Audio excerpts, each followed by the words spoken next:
Hi, my name is Brad Fawcett. I work on the IBM Streams development team. I'm going to be talking about a new feature that was added into the Streams 4.3 release. It's called the Job Scope Resources using Dynamic Allocation. Okay, this is to do with how application resources get added into an instance for use by the jobs. And the sources of these resources has not changed. It's the same as it was before. It can either be through hosts that are defined in the domain explicitly, or it could be via an external resource manager that has a plugin installed. So that's how. So the resources are the same, but then the main difference for this 4.3 release is that how they get added into the instance. Prior to this, all had to be done statically, so the user had to initiate it. User had to decide how many hosts was in there. He would add those hosts as needed, or he could alternately add resource specs as well to do that. And then as well, if they wanted to reduce the number, they had to explicitly remove the host or remove the specs. So this is the way it used to be. You had to kind of, and no matter how many jobs or whatever you had coming in there, that's what you had to work with, and the resources that were statically added to that. Okay, you can contrast that with this new function, where it's dynamically done. So when the instance starts up, there are no application resources in it. So it starts off with 0, no jobs, no resources. And then as jobs are submitted, the streams will determine a number of resources that should allocate to the application. Go off and get those, bring them in, and submit the job and start it up on that. And then use that and stuff. So then as if another job come in, more will be allocated and so on and so forth. And then as well as when the jobs are complete, the resources are no longer needed, so they'll be freed up. So when all the jobs are done, the instance will be empty again. So it kind of dynamically scales to what's needed for the current jobs that are into it.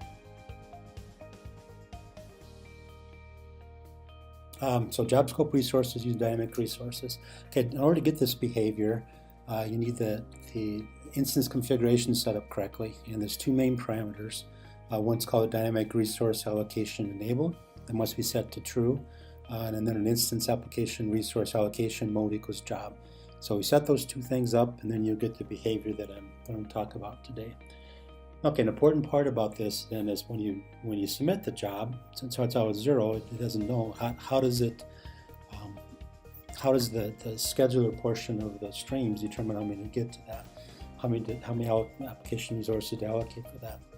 Well, it's fairly, since it doesn't have a lot of prior knowledge and stuff, it's a fairly straightforward but also very primitive way of doing it.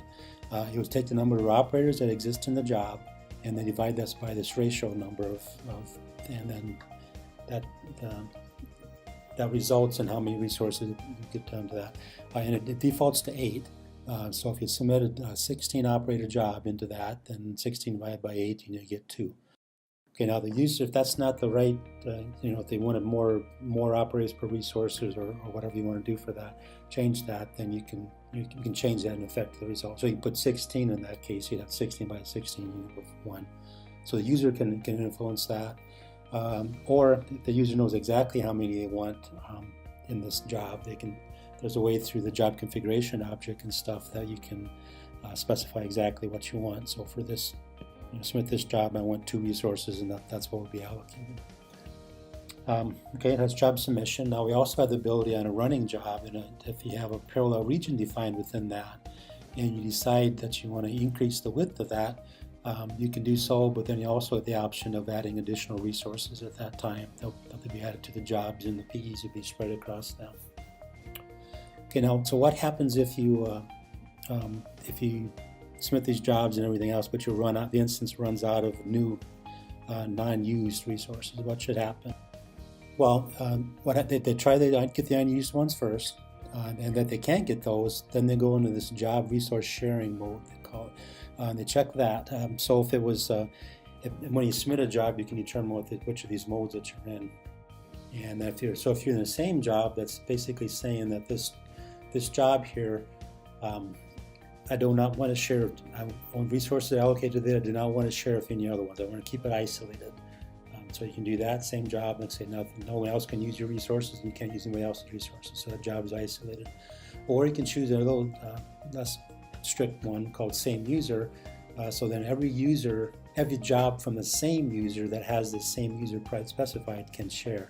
So if you submit a job, there's not enough new resources, it can look around and see what other jobs were submitted with that same user for the user that's the same. They can share across them.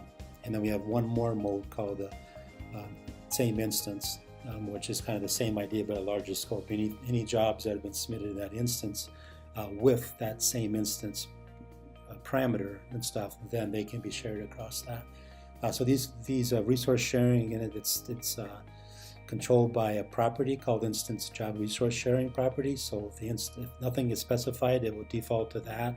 Or on a job by job basis, you can override that and pick what you want. So if you have a specific job you want to have the same job on it, you can just specify it for that. And then of course when all the resources are done, then they'll all be freed up. Okay, so that's the end of this part. Now I'm going to go into a demo portion of it to show you what it looks like. As I mentioned, there's multiple sources you could use for your resources. For this example, I'm going to use the Stream domain host. I could have used the external resource manager, but just be a little tougher to demo. So for this purposes, you can use that. We're actually, the dynamic the external resource manager use of that probably fits this problem better, or we'll see to leverage capabilities of it better. But anyway, for the demo, this is more simple to do that. So I did a get domain state, and I'm going to do a get instance state. And you notice that the main state shows you all the domain hosters, and there's 6 of them there. One is being used for management, so the other 5 available for instance use. And then within the instance, there's currently just 1 being used, 1 management host. So now you have 6 resources total minus 1 for domain management and 1 for instance management, so you get to 4. So to support the job, the application resources for the job running and stuff, there's 4. Okay, so I'm going to submit this job. So it's being submitted, which under the covers is Streams is determining how many to request, and then actually goes off and requests the resources. I'm going to get instance state. Then you notice that there's 3 resources here. Well, how did it come up with 3? Well, if you remember, it took the number of operators, which in this case is 48, and divided by the default value of the ops per resource, which was 8. So you get 48 divided by 8, so you get 6. Okay, that 6 is not quite 3 yet. So I got 6. How did that happen? And if you notice up here a message, it said that I tried to get 6, but there's only 4 of them available. So I tried to get 6, I only got 4. So we got 4 brought in, and then it looked at, now the scheduler looks at those 4 and knows that they're all 16 core systems. So to most effectively utilize those cores and stuff, it's going to go down to 1 operator per core minimum. So in that case it'd be 16, so it's 48 operators divided by the 16, which gives you 3. So that's how you get the 3 resources that are actually used. And that's kind of a complicated algorithm or whatever, not real obvious and things, but that's what some of the things that the scheduler would try to do and try to optimize things and stuff for as a default value of that. Now, if that isn't what you wanted, or if you have other insights, you want to have larger jobs, or more, maybe the operators take up need more pretty compute intensive or whatever, sort of that, or the number of resources is prohibited, whatever. You have different insights into what you want to use for that. So there's different ways for you to tailor that, not just go with the automatic, and that's what I'm going to be showing next. And remember, the 2 things were the proposed operators per resource, and the other one was the number of resources to request.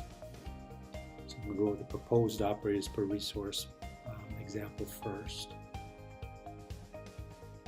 But first, we've got to cancel the job out to get it, because we got those 3. We want to make sure we get 3 fresh ones and stuff. So we'll do a cancel job on that job, and then we'll look at the instance, see how many application resources are there, and they're all cleared up, which is what we expect, right? Because no jobs running, no application resources. Okay, so I'm going to resubmit the job, and I'm going to pick a value for the proposed operated resource, 32, which is different than the default of 8. And I'll show you what this, I'm using a JCO thing, what's called a -G parameter, and I'll show you what that looks like inside to specify that. It's very, very simple, very straightforward for this case. It's just proposed operators per resource equals 32. So instead of the 8, I'm using 32. Okay, so I'll submit that job now. Okay, it's been submitted. Now let's see how many application resources. Okay, there's 2, which is what we expect, because the 48 operators divided by the 32 gives you like 1.5, so it's rounded up to 2. And this is a case where if you know that you adjust that, you certainly can do that. Now we're going to cancel that job to get us back to 0 again. Okay, yep, there's no 0, just 1 management resource.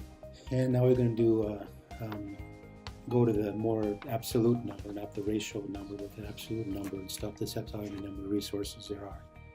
So in this case, I'm going to request just to 1, and I'm going to show you what that JCO looks like for that. And it's pretty straightforward and simple too. It's based on a host pool basis, or in this case, pool placement group. Same thing. One thing's a JCO term for the host pool, which you're familiar with from SPL language and stuff. But, so it's a number of resources to request for that host pool is 1. This application only has 1 host pool, so that's all you'll see here is 1 pool placement group. If you have multiple pool placement, if you have multiple host pools and stuff, then you're able to, specify one of them and then allow the scheduler to pick on the other ones, or any combination of that. It's very flexible. And then maybe if you don't know how many host pools there are into that, so you can do a preview, which is I just added a -W at the end of that. That would do a preview submit job. And so it won't actually submit the job. It'll go off and look internally and pretend like it submitted it, but then look at the results and return that back to you. That could be useful in this case because you can look and see how many pool placement groups you actually have in that job, just to verify it. And in this case here, it is just 1, so you'll see only the 1 pool placement group. That's called the $default, which is the one you'll get if you don't specify any host pool at all in your application. So now we know there's just 1. If there's 2, or if you saw other ones in there and stuff, we'd have the option to also change that value. Okay, so I'm going to do an actual submit job using that request now. Okay, it's submitting. Okay, it's done. Now let's do our favorite get instance state to see what's in there. And yep, it's correct. There's 1 management, but only 1 application host. Okay. Okay. Now let's say this had that one resource is not quite enough for that. So we're going to change that. Has a parallel region inside of it. It's called checker, and we want to increase the number of channels to that. And then when we do so, we think, well, the number 1 resource is probably not enough, so we want to add an additional 1 to a running job. This is how you do that. Update operators, new command for 4.3. Job number 2, parallel region width for checker. I want to change it to a width of 40, and I want to add a job resource of 1. So I want to add 1 additional 1, and that -4 is just to have to do with stop. If you need to stop, the PEs must be stopped for this command. So if you don't have them stopped, this -4 will do the same thing for you automatically. So we started out with 1 resource, application resource before this operation, and then we added 1, so things work. It should be 2. Okay, the update operator is successful, and now you look at it and stuff, and you see over the right the scope of 2 for both of them. So both those application resources are being used by job 2. Okay, I'm going to cancel the job now to clear out the instance again. Okay, now I'm going to show a little bit about how a little example of how job sharing will work. So I'm going to submit the job using the proposed operators for resource of 32. So that will get us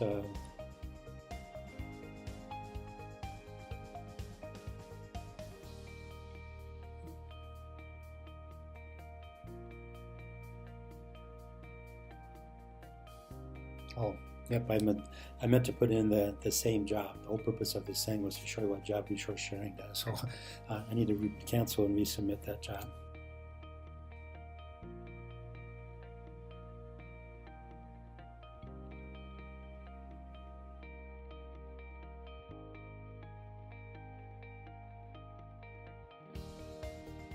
put in the same job. Oh, my syntax is not quite right here. Let me correct the command. It shouldn't have this equal sign over here. So we'll get rid of that and try it again.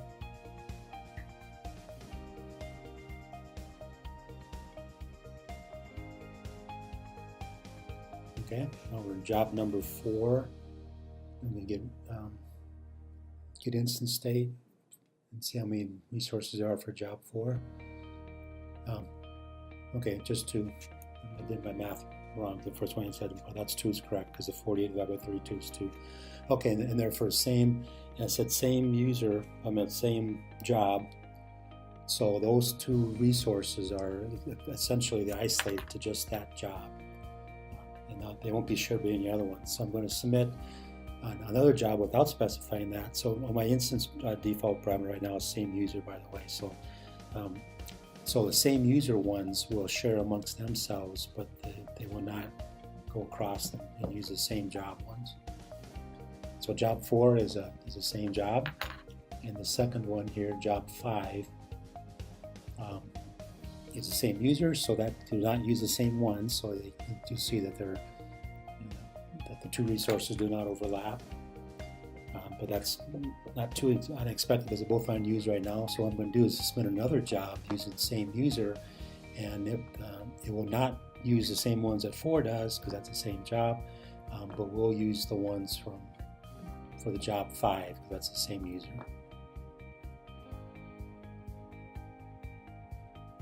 There you can see 5 and 6 both share those 2 resources. Where job 4 is still is isolated from the other ones, so we're not using the same one. And just for the heck of it, I'll try it one more time just to emphasize that this job 7 will not use the same ones from job 4, but we'll use the ones from 5 and 6. Yep. Okay, well that's what I wanted to show today. I wanted to show you how the job scope resources worked and how that they will share resources if needed, how we determine or control how many application resources used per job. So I hope you find this interesting, and thank you for listening.